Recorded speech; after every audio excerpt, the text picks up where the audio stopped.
Good morning. आज हम लोग क्लास 11th का इतिहास का नोट्स के बारे में पढ़ेंगे। इसमें कितने चैप्टर पढ़ना है। जैसे हम लोग देखा जाए तो चैप्टर जो है लेखन और शहरी जीवन है ना। लेखन और शहरी जीवन हम लोग देखेंगे।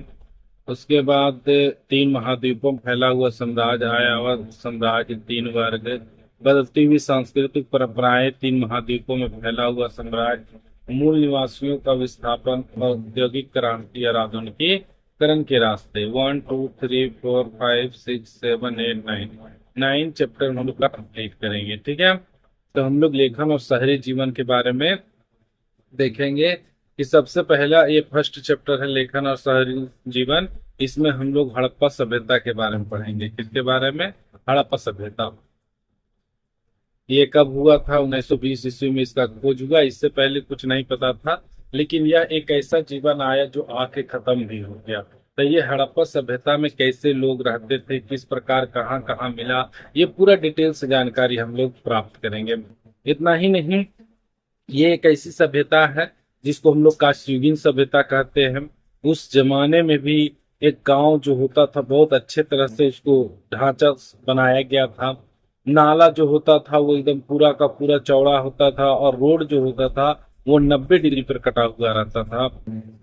रोड के किनारे कोई भी घर का दरवाजा, मुख्य दरवाजा नहीं होता था, है ना, नहीं होता था। ये इसके अपोजिट होता था। सामने रोड का सामने आजकल हम लोग क्या करते हैं, रोड के सामने, घर के सामने ही दरवाजा खोलते हैं, क्योंकि हमारा बिक्री बढ़ जाए, दुकान रहे तो और भी। लेकिन उस जमाने में क्या था कि उसके अपोजिट नाला भी था, नागार था, मतलब सब कुछ था, स्नानागार था। तो हड़प्पा सभ्यता और जो खोज किया गया 1920 ईस्वी में रखालदास बनर्जी, उसी समय चार पूरे सभ्यता उस समय में चल रहा था हमारा भारत में। जैसे हड़प्पा सभ्यता, फिर उसके बाद मोसोपोटामिया सभ्यता, उधर अफ्रीका तरफ मोसोपोटामिया,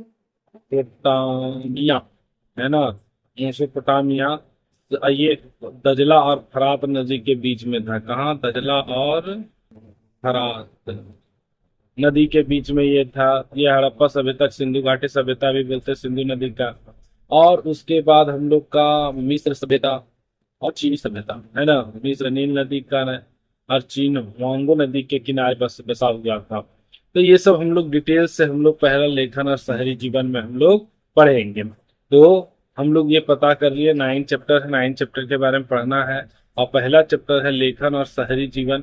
किस प्रकार से हम लोग लेखन के बारे में पढ़ेंगे और शहर का जीवन कैसे था।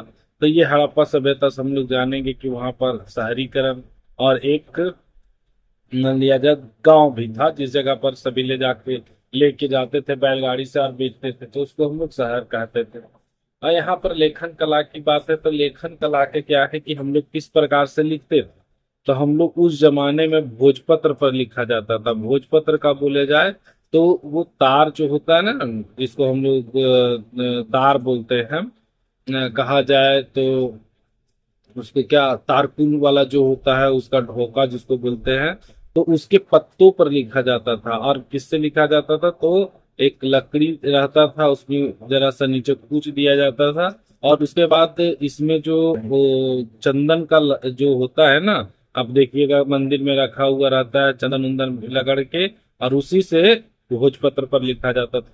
तो उसका डिमेरिट्स यही था कि कुछ दिन में होने के बाद वह दिया खा जाता था या तो मिट जाता था। इसी के कारण से हम लोग देखे शिलालेख का परिवर्तन चला, और भी मान लीजिए कॉपी का प्रचलन चला। तो ये सब इसी के कारण से हुआ, नहीं तो हम लोग का भोजपत्र पर ही लिखा पहले जाता था। तो यही सब हम लोग डिटेल से पढ़ेंगे इस चैप्टर में। ठीक है, थैंक यू, धन्यवाद। अगला चैप्टर हम लोग पूरा डिटेल से सभी चैप्टर को हम लोग बारी बारी से चर्चा करेंगे।